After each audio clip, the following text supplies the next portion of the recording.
Vamos refletir sobre a importância da oração na nossa vida. Na história da igreja, nunca se ouviu dizer que houvesse um homem de Deus que não fosse homem de oração. Basta nós lermos a vida de todos aqueles que foram canonizados para nós verificarmos como realmente eles dedicavam, apesar de todo o trabalho que tinham, algum tempo do seu dia à oração. A mesma coisa Jesus. Nós lemos no Evangelho que Jesus se retirava, muitas vezes, ao alto do monte, quando entrava em contato íntimo com o Pai. E em certos momentos importantes de sua vida, por exemplo, antes da ressurreição de Lázaro, antes da escolha dos apóstolos, nós vemos que Jesus rezava de modo especial. A pessoa que descobriu o valor da oração, a alegria da oração, a força que a oração lhe traz, nunca mais deixa de fazer pelo menos uma meia hora de oração no seu dia a dia para poder prosseguir a sua caminhada. A oração consiste mesmo em nos colocarmos diante de Deus. Não é tanto em proferir fórmulas, mas entrar em comunhão com Deus. Assim como duas pessoas que se querem bem. Uma se revela, fala, se comunica, a outra acolhe e vai crescendo amizade e vai se estabelecendo um laço muito forte de amizade entre as duas, assim também entre nós e Deus. É nos colocarmos diante de Deus para entrar em comunhão com Ele e para nos sentirmos muito amados por Deus. Para isso é necessário que nós demos a Deus a prioridade em nossa vida. Por exemplo, uma pessoa casada, um rapaz casado, ele tem suas obrigações de casamento. Ele pode ter seus momentos de lazer, distração, mas em primeiro lugar está a sua vida de família. Ele não vai largar sua esposa, seus filhos, para passar uma tarde toda de domingo jogando futebol e pouco atenção dando à sua própria família. Isso não é a vontade de Deus. A prioridade de Deus na sua vida é que Ele cumpra bem seu dever. Então é muito importante que cada um de nós dê prioridade de Deus na sua vida, se quiser que a oração realmente produza fruto. Muitas vezes é importante também que se faça as rupturas necessárias na vida. Uma pessoa, por exemplo, tem um vício. Ela é muito pegada ao cigarro. Se não fumar um maço de cigarro 2 ou 3 por dia, a pessoa não fica sossegada. Isso é um vício. E a pessoa está pegada a esse vício. Ela precisa fazer uma ruptura naquele vício. Uma outra pessoa tem costume de ler tudo que lhe cai na mão, até mesmo revistas pornográficas. Essas revistas pornográficas vão servir de empecilho para que essa pessoa entre em comunhão com Deus. Se ela quiser que a oração produza fruto na sua vida, ela deve fazer uma ruptura, um corte naquilo que impede uma comunhão mais profunda com Deus. Também é importante que nós tenhamos para nos ajudar na oração algum livro bom. Pode ser a vida de um santo, um livro de piedade, mas principalmente o Evangelho, a Bíblia, e de um modo especial o Evangelho. Porque na medida em que dia a dia nós formos nos aprofundando na vida de Jesus, vai havendo como que uma assimilação do pensamento de Jesus, das atitudes de Jesus, do modo de ser de Jesus, e progressivamente vai se operando então uma transformação na nossa vida. Também é importante lembrar que a oração faz com que nós vivamos inseridos no coração do mundo. Quer dizer, eu não rezo para fugir do mundo, para escapar das minhas obrigações. Pelo contrário, eu vou rezar para que na minha família eu possa ser um bom pai de família, uma boa mãe de família, um bom filho. E a oração vai me ajudar para que eu possa exercer a minha função na minha família, no meu relacionamento, na escola onde eu estudo, no meu ambiente de trabalho. Então, inserindo-me no coração do mundo que eu vou viver a minha oração. A oração também vai me ajudar a me tornar cada vez mais fraterno. A luz de Jesus pela oração, entrando no meu coração, vai purificando a minha mente, purificando os meus sentimentos, purificando o meu coração, vai curando os meus relacionamentos. Então eu vou me tornando mais fraterno, não vou me preocupando só comigo mesmo. Por exemplo, eu percebo que no meu ambiente de trabalho há um colega que tem muita dificuldade em fazer determinado trabalho. E eu penso, vou perder meu tempo, ele que se avenha, ele que se vire. Mas pela oração que eu fiz, o Senhor vai tocar o meu coração. E eu vou dedicar os momentos para ajudar aquele colega que está em dificuldade, para que ele possa sair-se bem do seu trabalho. Uma outra pessoa com quem eu me encontro, eu percebo que está triste, amargurado. Eu não vou pensar, essa pessoa que se avenha com seus problemas, eu também tenho meus problemas. Não. A oração vai fazer com que eu me achegue a essa pessoa e procure saber o que há com ela, em que posso ajudá-la, em que posso servi-la, como é que eu posso ajudá-la a sair daquela situação difícil. Então eu vou me tornando mais fraterno. Eu não vou procurar tanto só os meus próprios interesses, aquilo que me diz respeito, aquilo que me traz vantagem na vida, aquilo que me faz crescer, mas também vou me preocupar com as pessoas do meu relacionamento, com as pessoas da minha família. E isto é que nós te pedimos, Senhor, dá-nos essa graça, que a oração seja tão importante na nossa vida, que possa produzir isso, que possa fazer com que se rompam tudo aquilo que em nós é apego, é empecilho, que nós nos tornemos cada vez mais fraternos e que possamos viver no coração do mundo, quer dizer, no meio da nossa família, no lugar onde nós trabalhamos, em nosso relacionamento, pessoas que deixam fluir o amor de Deus junto às outras pessoas, porque a oração que foi feita no momento que escolhemos vai transformando o nosso coração e vai fazendo com que nós possamos passar um pouco de Jesus para as pessoas. Eu devo marcar no meu dia a dia, escolher um tempo que seja mais propício para a minha oração. Não importa se eu puder fazer só meia hora ou uma hora de oração, mas que seja realmente um tempo mais propício, em que eu esteja mais tranquilo, seja de manhã, na hora que eu me levanto, em que eu tenho um tempo para isso, seja à noite, quando não estou muito cansado, para que eu possa realmente, lendo ou meditando a palavra de Deus, permitir que essa palavra penetre no mais profundo do meu coração. É importante a escolha do tempo. E também, tempo se refere ao trecho que eu estou lendo.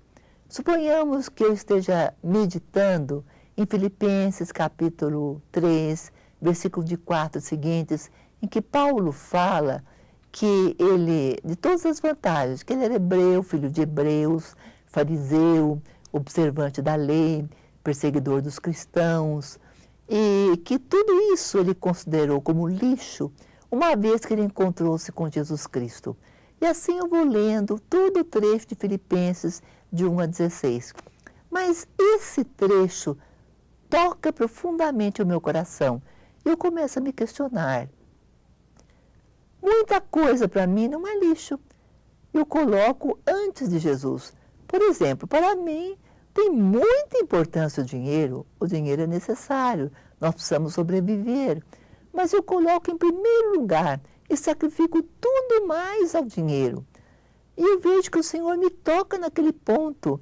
E eu fico me questionando, o que será que ainda está ocupando o primeiro lugar na minha vida? E o Senhor está me pedindo, isso está tocando tanto o meu coração. Então, não só naquele dia eu vou ficar naquele ponto da oração, mas no dia seguinte eu vou retornar novamente àquele ponto. E quantos dias forem necessários, eu vou retornar a esse ponto, até que eu perceba que realmente eu estou colocando o Senhor em primeiro lugar. Eu preciso ganhar, mas não faço tanta questão do dinheiro a ponto de perder o sono, com receio de ganhar menos, ou do que preciso ganhar mais, porque aquele ponto me tocou. Pode acontecer também que eu estou continuando a ler Filipenses, e quando chegou no fim, que diz assim, não importa o ponto a que chegamos, o que importa é prosseguir decididamente. E esse trechinho do texto me tocou profundamente. É preciso que eu prossiga decididamente. Eu acho que eu ainda estou no primeiro lugar, não bem no primeiro lugar, mas no primeiro degrau. Eu ainda tenho que caminhar muito. Então, se aquilo me tocou, eu vou ficar não só naquele dia meditando naquilo, que passos eu devo dar para melhorar no meu relacionamento com Deus, no meu relacionamento comigo mesmo, no meu relacionamento com os outros. Eu não vou ficar só naquele dia, eu vou voltar no dia seguinte outra vez, porque eu percebo que é em mim alguma coisa a ser mudado.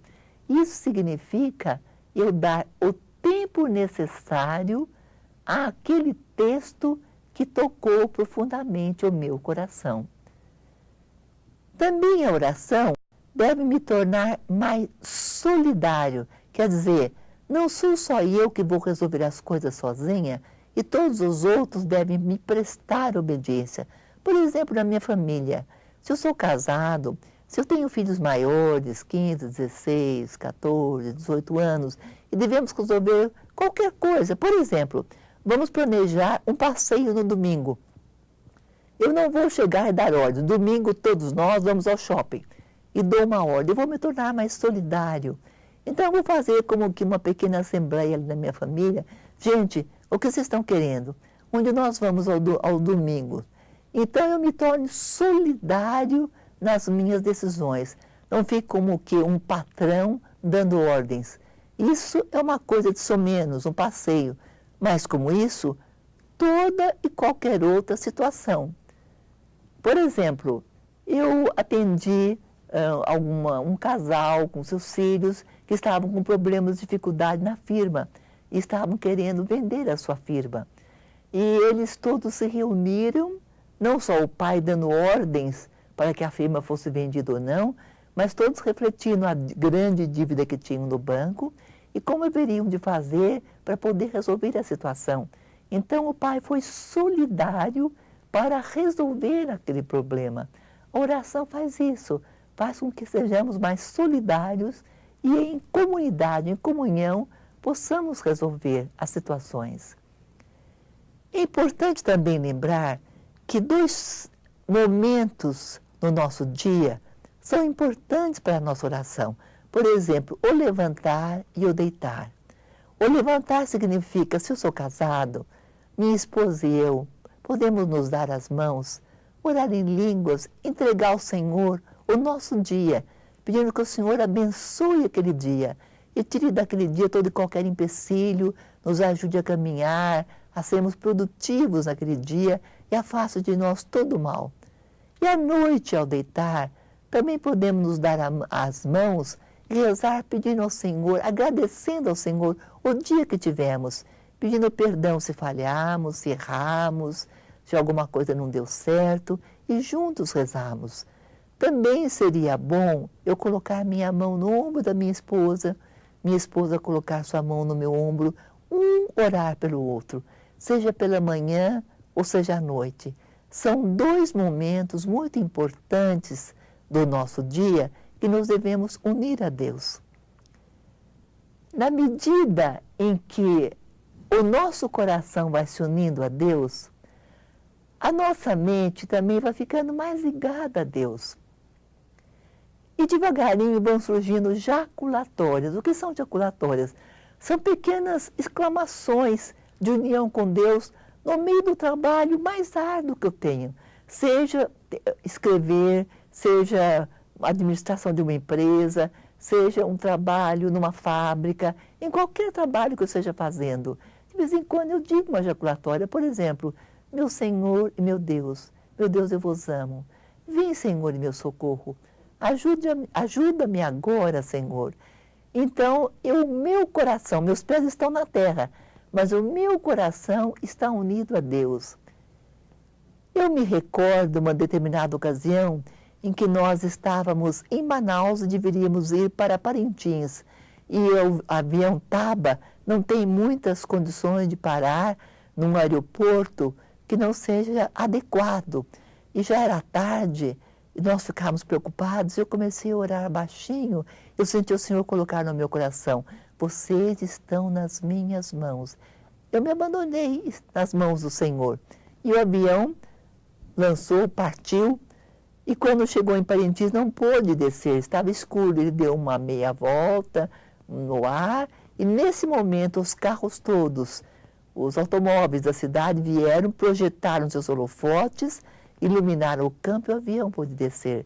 Realmente se cumpriu aquilo que o Senhor tinha colocado no meu coração, porque o meu coração tinha ficado unido a Ele. Nós te pedimos, Senhor, dá-nos a graça de termos o coração unido a Ti durante todo o nosso dia, mesmo que os nossos pés estejam na terra.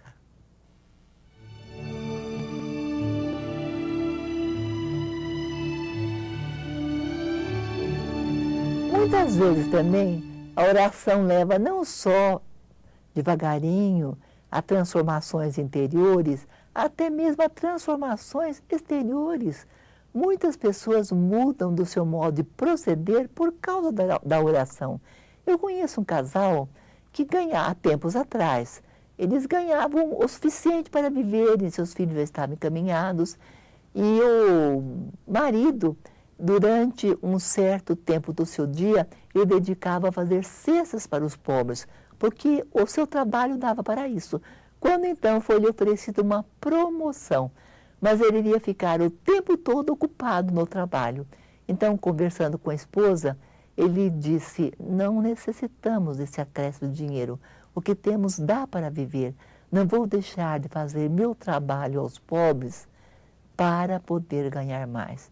Então, por causa da oração que faziam constantemente, ele sentiu que Deus queria dele a renúncia àquele ganhar mais, que seria um acréscimo para ele, para pensar também nos pobres. Também é muito importante nós lembrarmos que nós oramos não ideias, mas nós oramos a vida. Não são ideias bonitas, livros bonitos, é a vida. A oração é uma luz que projeta o seu foco sobre a nossa vida. Nós vamos colocar a nossa vida sob o olhar de Deus. Há momentos alegres, há momentos tristes, há momentos difíceis. Vamos orar sobre aquilo e tomar então o Evangelho e ver o que Jesus fala sobre aquela situação. Então é sobre a nossa vida que nós devemos orar, porque assim devagarinho a nossa vida vai se tornando mais do agrado do Senhor, como o Senhor quer. Nós também devemos nos lembrar que a oração transforma a vida.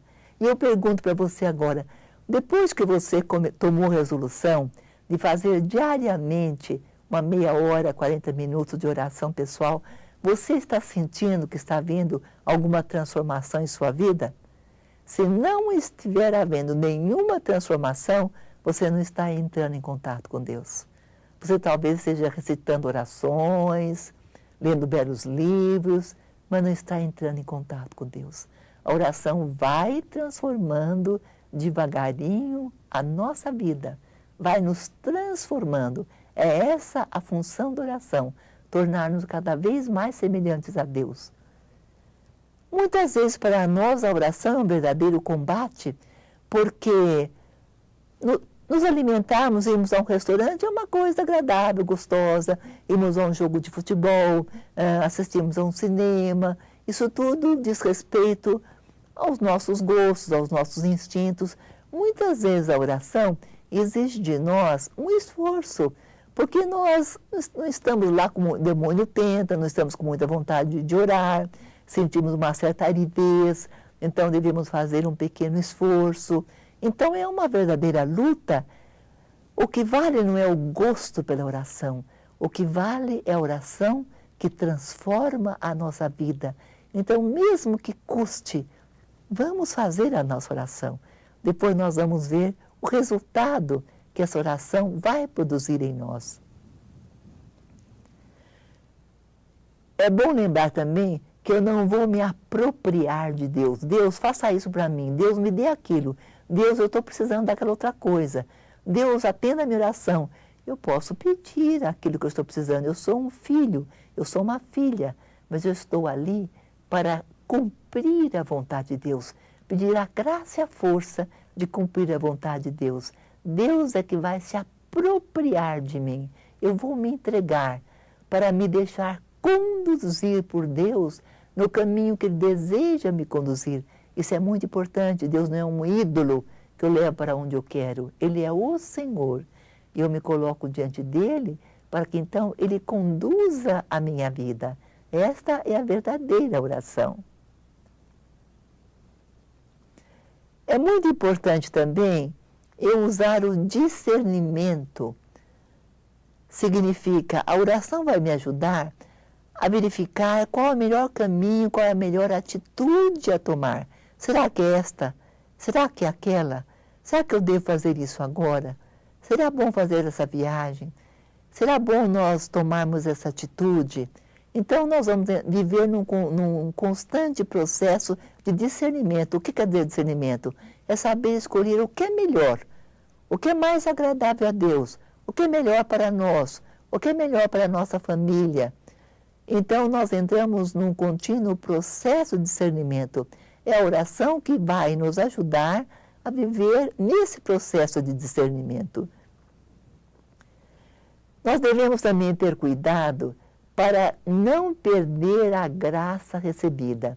E para isso, é preciso que tomemos cuidado com as ocasiões de pecado. Eu sei que aquela revista que me ofereceram para ler é bastante pornográfico, vai poluir a minha mente. E depois, ao dormir, aquilo virá no meu sonho, eu vou ter sonhos não muito agradáveis a Deus. Se eu sei que é pornográfica, por que vou lê-la? Há tantas revistas boas. Ou então um filme. Eu sei que aquele filme, já ouvi falar, aquele filme é um filme pornográfico. Há outros filmes que eu posso ler, que poderão nos distrair. Por que eu vou escolher justamente um filme pornográfico que vai poluir o meu coração, poluir a minha mente? Então, eu vou tomar cuidado de evitar as ocasiões de pecado. Eu tenho muitos amigos, mas eu sei que aquele determinado amigo não vai me levar para o caminho do bem. Eu vou evitar aquela ocasião de pecado. Vou tomar cuidado com meus olhos. A oração vai me dar força para isso. Eu posso admirar as mulheres, os homens que passam pela minha vida. São obras-primas de Deus, como o Salmo 8 fala. Obras-primas de Deus, Deus os colocou um pouco abaixo dos anjos. Então eu vou admirá-los, mas não cobiçá-los. Mas não permitir que pensamentos maliciosos partam do meu coração em direção a eles. Tomar cuidado para não perder a graça recebida. Seria bom marcar num caderninho as resoluções, as moções que vêm em cada oração, ter um diário espiritual. E seria bom também eu ter uma pessoa, se fosse possível, um amigo que já tem uma caminhada, um diretor espiritual, para eu partilhar com ele as resoluções, as moções que vieram da oração. Vamos pedir essa graça ao Senhor. Senhor, muito obrigado pelas reflexões que nós tivemos sobre oração. Muito obrigado pela inspiração do Espírito Santo. Ajuda-nos, Senhor, a sermos pessoas alegres, felizes, mas pessoas unidas a Ti, guiadas por Ti, que saibam ter a força de vontade de reservar no seu dia a dia um tempo de oração para nos tornarmos cada vez mais parecidos contigo. Obrigado, Senhor.